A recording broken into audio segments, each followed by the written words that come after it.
The cold morning light pressed against the tall glass facade of Northbridge Retail Group's headquarters, sliding down the polished marble of the lobby and pooling in long pale rectangles across the floor. Inside, the air held that particular kind of silence found in expensive places, the kind that demanded posture from everyone who entered. Soft footsteps echoed off stone. A single elevator chime broke the hush every few minutes. Receptionists murmured into low headsets behind a curved desk, built from black walnut and brushed steel. The waiting chairs along the far wall were upholstered in cream leather, lined up under a wall of recessed lighting, each one occupied by a candidate hoping not to fidget. Finn Mercer stood near the entrance with his daughter's small hand wrapped around two of his fingers. He wore a clean white shirt that had been ironed twice that morning, dark slacks, and a pair of leather shoes he had polished with shoe cream borrowed from a neighbor. The shirt cuffs were slightly worn at the edges, but unless someone leaned in closely, no one would notice. Finn was 29, tall, broad through the shoulders in a way that came from real labor rather than gym mirrors, with dark brown hair cut short and a steady jaw that made strangers underestimate his patience. There was a tiredness in his eyes that he had stopped trying to hide 3 years ago. His daughter Bonnie was 6. She wore a pale blue coat buttoned all the way to the top and held a stuffed rabbit so loved that the fur on its ears had thinned to the color of old paper. The rabbit had belonged to her mother, who had died in a small hospital room while Bonnie was still learning to read. Finn had kept the rabbit in a drawer for 1 full year before he finally placed it in Bonnie's arms.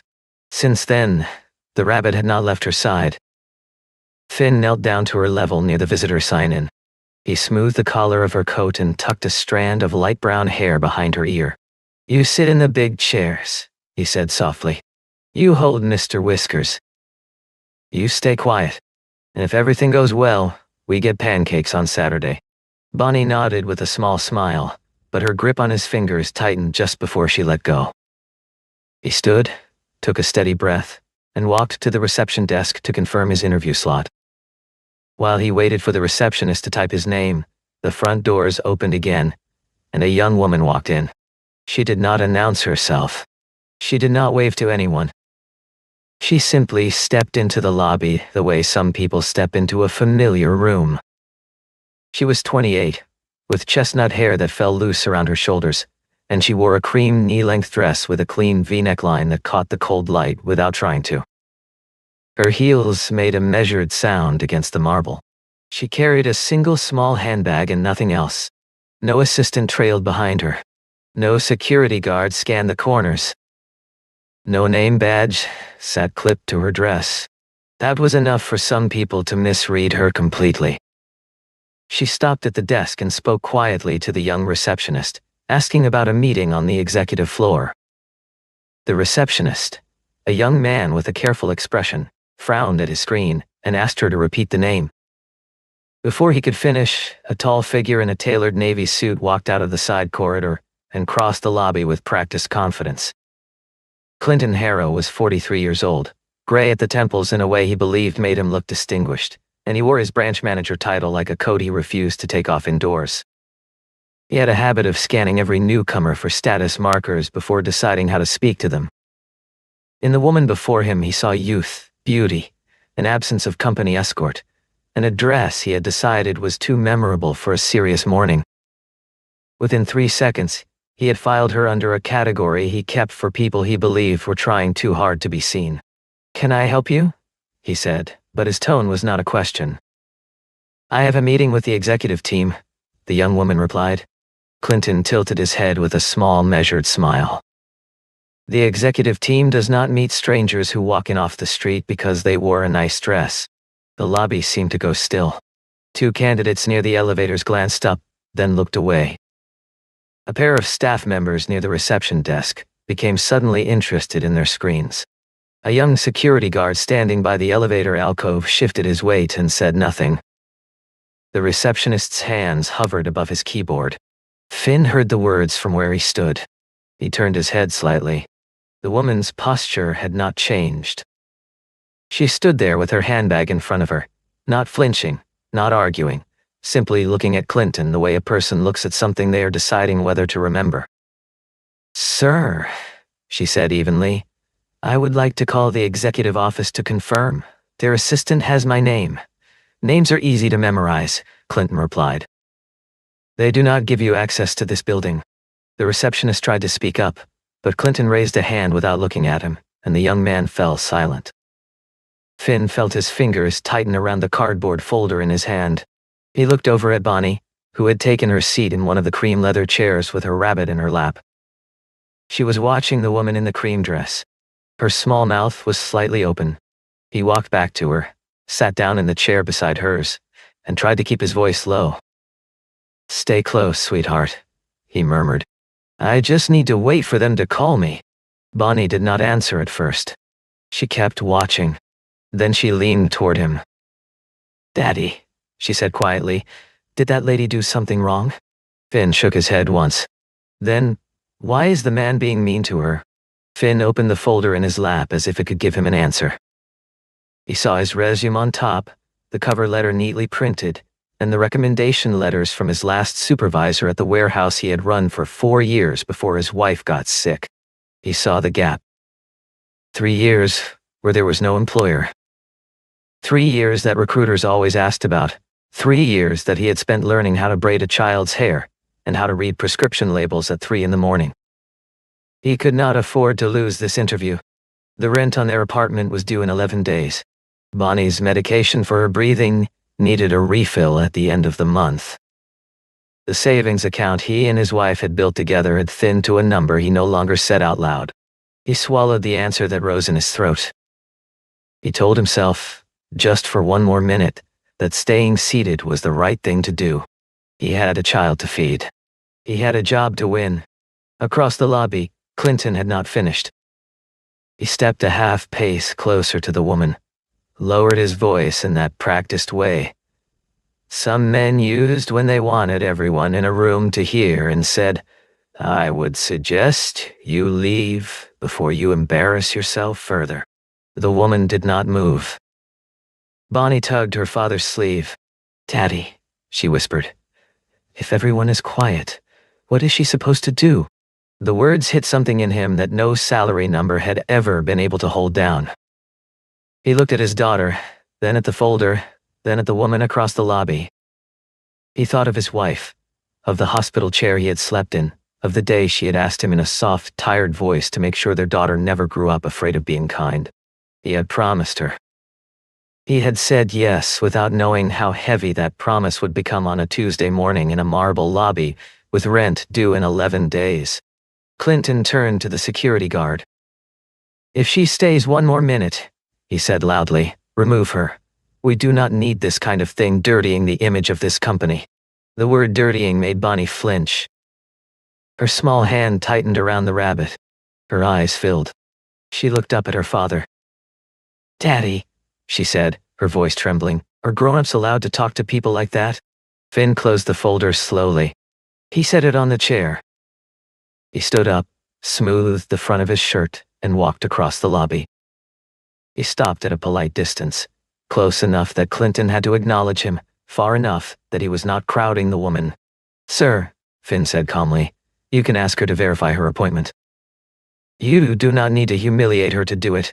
The lobby seemed to draw in a breath. Clinton turned slowly. He looked Finn up and down with the air of a man who had just discovered an unexpected stain. And who, he said, are you? Someone waiting for an interview. A short, hard laugh escaped Clinton's throat. Then you have just chosen the worst possible way to begin one. Finn did not look away. If this company would reject me for refusing to stand quietly while someone is being insulted, I would rather know that before I work here.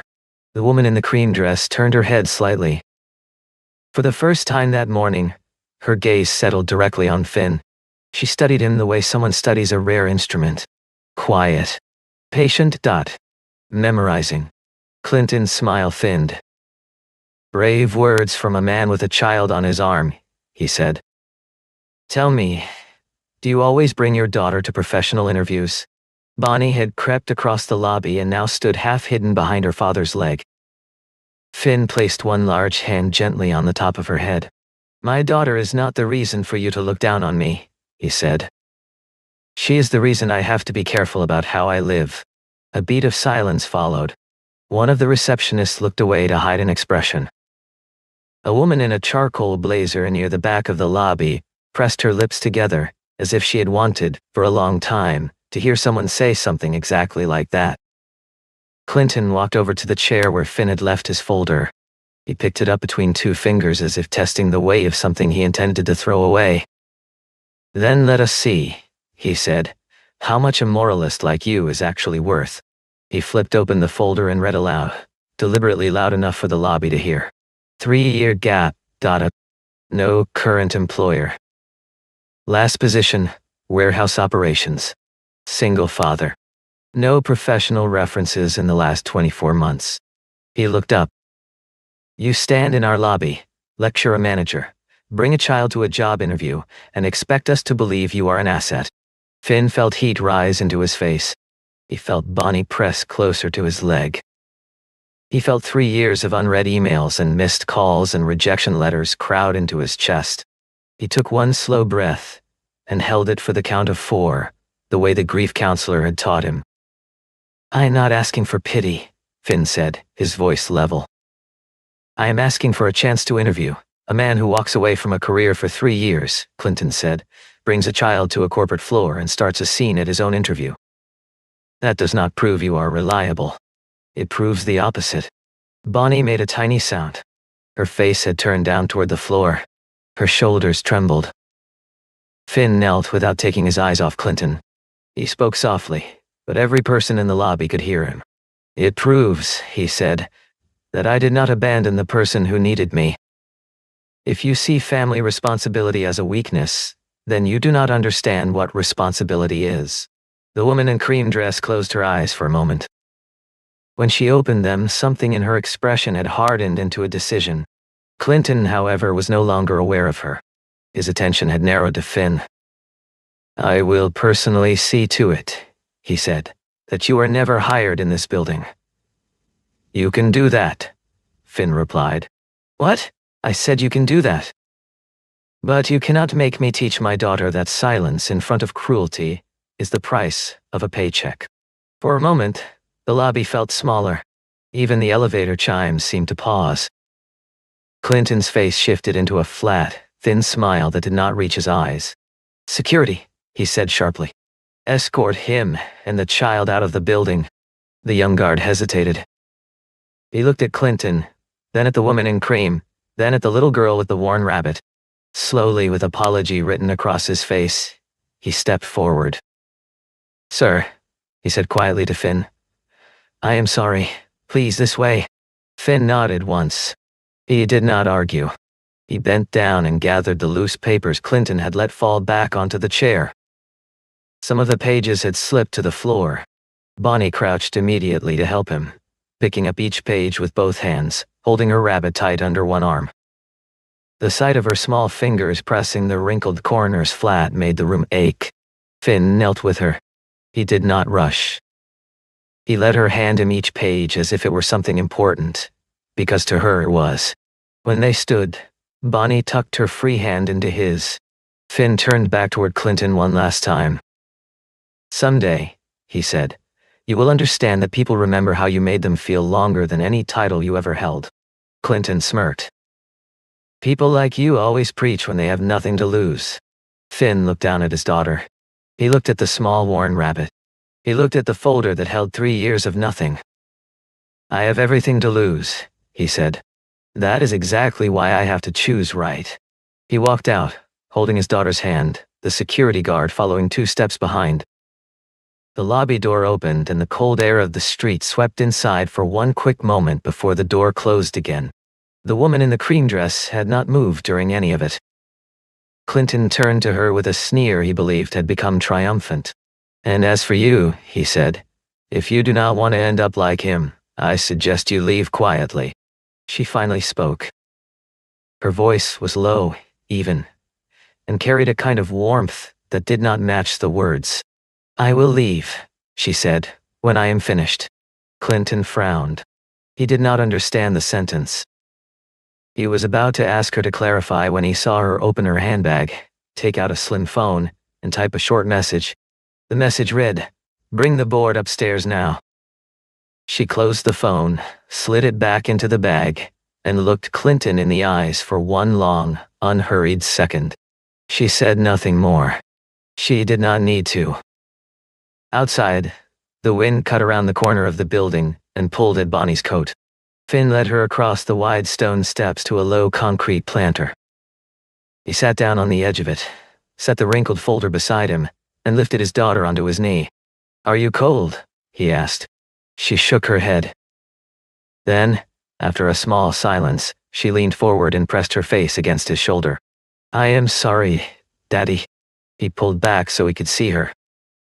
"What are you sorry for, sweetheart?" "Because I asked," she said. Her voice was very small. "If I had not asked you, you would not have stood up.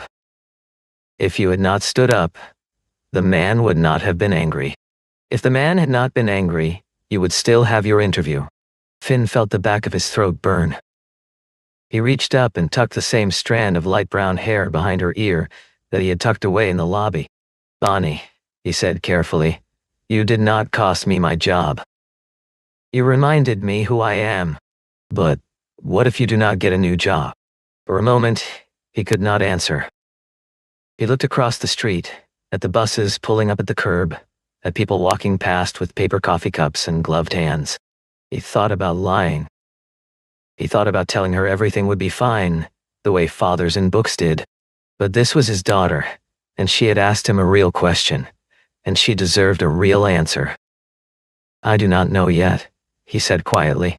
"But I do know I do not want you to grow up thinking that money is more important than dignity." She looked up at him. "What is dignity?" Finn smiled, just a little, even though his eyes had gone wet. "Dignity," he said, "is what is left inside of you when other people try to make you feel small." She thought about that. She held the rabbit a little tighter. "Then today," she said slowly, "you still have it, right?" He laughed. It came out thick. "Yes, I still have it. You held on to it for me." They sat there for a while in the cold. Finn began trying to smooth the folded edges of his resume against his knee. The papers would not flatten. His hands were shaking just enough to make the task harder than it needed to be. His phone rang. He almost did not answer. The number was unknown. He pictured it being a recruiter, or worse, a collector. But on the third ring, he picked up because he had spent 3 years answering every call in case it was the school. "Hello? Hello?" A woman's voice came through, professional, calm, and slightly warmer than expected. "Mr. Mercer? Yes, this is Hillary Stone, executive assistant to the owner of Northbridge Retail Group. I am calling to ask you to return to the building, please." Finn stood up so quickly that Bonnie slid off his knee and steadied herself with one hand on the stone. "I am sorry," he said. "There must be a mistake. I was just escorted out." "I am aware." "Then I do not understand." "Mr. Mercer," Hillary said gently, "Miss Caldwell would like to speak with you." He paused. The name meant nothing to him beyond what he had heard Clinton say in the lobby. "And she is who exactly?" There was a small, quiet pause on the other end of the line. "She is the person who actually decides things in this company, Mr. Mercer." Bonnie was looking up at him. Her cheeks were red from the cold. "Will I have to bring my daughter?" Finn asked. Miss Caldwell said she would be very welcome. That, more than any title, undid something in his chest. He looked down at the small face with the wide eyes and the worn rabbit, and he nodded slowly even though Hillary could not see him. "All right," he said. "We are coming back in." He took Bonnie's hand. He picked up the folder. He climbed the steps and pushed the lobby door open. The lobby was different now. He could feel it before he could name it. People who had refused to look at him an hour earlier now lifted their faces. The young security guard who had escorted him out tried to meet his eyes, and then looked at his shoes. 2 of the candidates in the cream leather chairs whispered to each other. Hillary Stone was waiting by the executive elevator. She was a woman in her early 30s, dressed in a charcoal suit, with a long, calm face and the kind of eyes that did not waste a glance. She bent slightly to greet Bonnie first. Hello, sweetheart, she said. Is your friend coming up with us? Bonnie nodded and lifted the rabbit a little higher. Mr. Whiskers is welcome too. Hillary straightened and gestured to the open elevator. Finn stepped inside with Bonnie. The doors closed. The car began to climb. Do I need a lawyer? Finn asked quietly. Hillary shook her head once. Not today, Mr. Mercer. Today you are not the one who has to worry. The numbers changed on the display above the door. 12 Thuristai. 20. 30. 38. The doors opened onto a wide carpeted hallway lit by recessed bulbs that did not flicker. The walls were paneled in dark wood up to shoulder height and white above. At the far end, a glass-walled boardroom looked out over the city. Through that glass, Finn saw a long polished table. Around the table sat the head of Human Resources, 2 members of the board, the company's internal counsel, the operations director, and 3 senior managers Finn would never have recognized by face, but whose names he would later learn. At the head of the table sat the woman in the cream dress. Bonnie stopped walking. She tilted her head all the way up to look at her father. Daddy, she whispered. Is she the boss of the whole place? Hillary led them inside. She paused at the threshold and announced, in the calm tone of a person who had announced the same words many times, Mr. Mercer, this is Vivian Caldwell, Chief Executive Officer and majority owner of Northbridge Retail Group. Finn felt the air leave him. Vivian rose from her chair. She did not smile in a way that was performed for the room. She smiled in a way that was for Bonnie first. This morning, she said, looking at Finn, you were the only person in that lobby who behaved like a leader. Behind them, the door opened again. Clinton Harrow stepped in. He had clearly been told only that he was needed. He still wore the smug arrangement of his shoulders. He did not see the room until he was 3 steps inside it. When he did, his face changed. Miss Caldwell, he said. The word caught in his throat. You know my name now, she said quietly. How fortunate. Clinton tried to smile. The smile did not work. He looked at the seated board. He looked at Finn. He looked at the small girl half hidden behind her father's leg. There seems to have been a misunderstanding, he said. I was simply enforcing the security protocol on the executive floor. Vivian sat back down. She folded her hands on the table. I did not come here to be recognized, Mr. Harrow, she said. I came here to see how my company treats people who are not recognized. She nodded to the internal counsel, who tapped a controller. The wall screen lit up. The lobby footage played without sound. The room watched in silence. They saw Vivian step in. They saw Clinton block her. They saw his finger jab at the air. They saw him gesture for security. They saw Finn rise from his chair. They saw Clinton lift the folder. They saw the words, even without audio, in the shape of his mouth. They saw the little girl crouch on the marble to gather her father's papers. When the footage ended, no one spoke for a long moment. The head of Human Resources opened a thick folder. Mr. Harrow, she said, in the past 6 months, your branch has seen 17 voluntary resignations. We have received 4 formal complaints. We have 9 anonymous reports submitted through the company hotline. We have 3 candidates who withdrew from consideration after meeting you. Each report names you specifically. Clinton's face had gone very pale. Those are exaggerations, he said. Those people were not a fit for our standards. Vivian leaned forward. What standard, Mr. Harrow? She asked. The standard of silence while a person with a small amount of authority humiliates someone who has none. Miss Caldwell, I have always operated within company policy. You have operated within the version of company policy you wrote for yourself in this branch. That man, Clinton said, throwing a hand toward Finn, interfered in a security matter. He is unstable. He is not a fit for this organization. Vivian did not raise her voice. She did not blink. You see a man who defended the dignity of a stranger, she said, and you call it interference. I see the quality this company has been missing. The internal counsel cleared his throat. Mr. Harrow, he said, effective immediately, you are placed on administrative suspension pending a full internal investigation. Your access to company systems is revoked. Please surrender your badge. A woman in a navy blazer rose quietly from a side seat. She held out a small black tray. For a moment, Clinton did not move. Then, slowly, he reached up to his lapel, unclipped his badge, and dropped it onto the tray. The small click of metal on plastic was the only sound in the room. He did not look at Finn as he passed. He did not look at Bonnie. He did not look at Vivian. He kept his eyes on the floor and walked out. When the door closed behind him, Vivian let out a slow breath, and the boardroom seemed to release a breath with her. She turned to Finn. "Mr. Mercer," she said, "now we can talk about the real reason I asked you to come back upstairs." Finn shifted Bonnie's hand to his other hand. He did not know whether to sit. He did not know whether he was being thanked or examined. Hillary stepped forward and placed his folder, the same wrinkled folder, on the table in front of Vivian.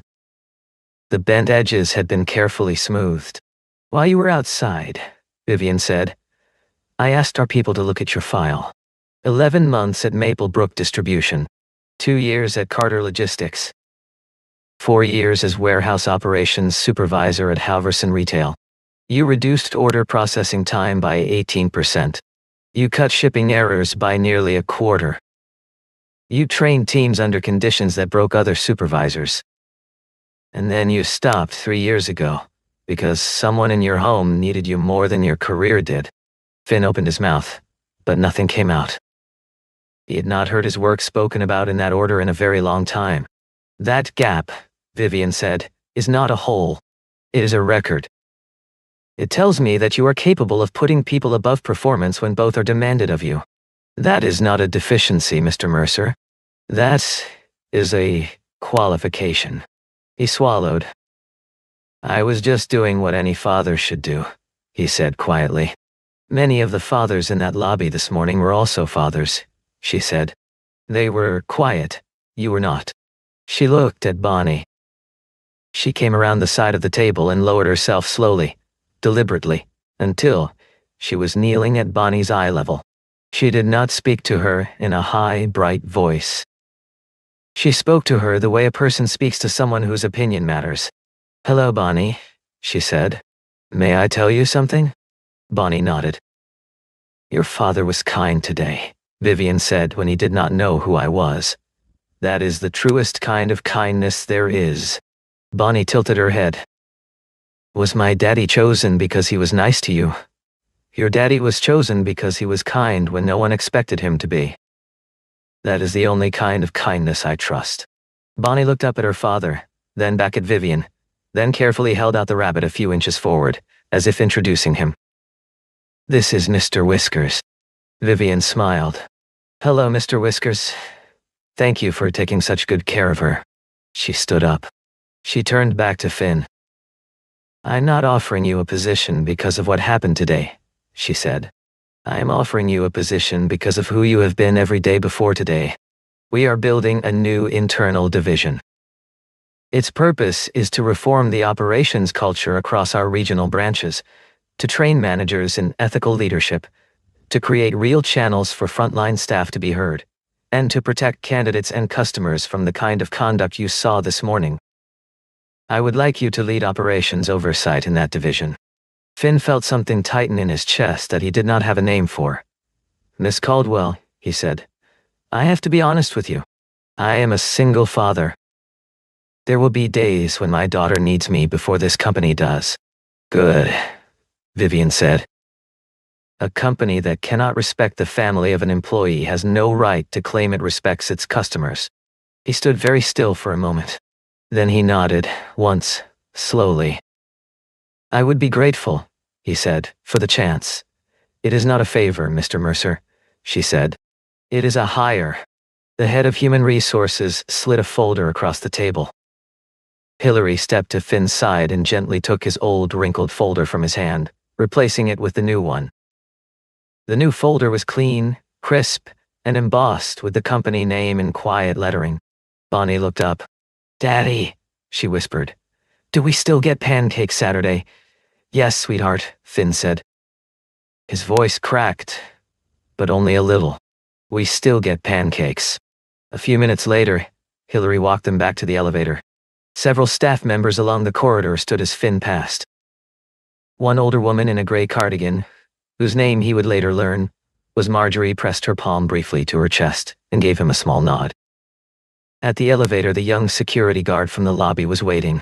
He had been called up to retrieve a parcel and had stayed. He stepped forward and lowered his voice. "Sir," he said. "I am sorry I did not say anything down there." Finn looked at him for a long moment. The boy was barely 22. He had a soft, embarrassed face. He had been told, every day for a year, that his job was to enforce, not to think. "Next time," Finn said gently, "say something." The boy nodded. His eyes were shining. Finn rested a hand on his shoulder for a single second and then stepped into the elevator. The doors began to close.